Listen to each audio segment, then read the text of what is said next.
Hola, mi nombre es Valentina Giraldo y soy artista, diseñadora, periodista y la fundadora de La Valentina Design, un estudio y consultora de diseño que nace en Colombia. Hemos trabajado para 15 países y más de 600 marcas de distintos sectores. Partiendo de mi experiencia con los clientes con los que he trabajado, me he dado cuenta que lo más poderoso que hay detrás de una marca es la historia que tiene para contar.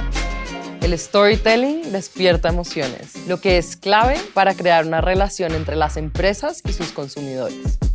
Y una de las maneras más eficientes de generar marcas difíciles de olvidar es a través de la construcción de personajes. A través de ellos podemos contar historias poderosas que conectan los productos con el cliente final. En este curso de Doméstica aprenderás a construir una historia que le dé vida y fuerza a tu marca. Como proyecto final, desarrollaremos el discurso de la marca con una narrativa robusta que parte de un personaje. Primero, verás qué es storytelling y cuál es la importancia de contar historias. Aprenderás a orientar una marca desde una idea y a crear un brief. Te mostraré cómo realizar una investigación enfocada en el storytelling y usarás las referencias escogidas para construir un personaje que será el protagonista de la historia para redactar la narrativa.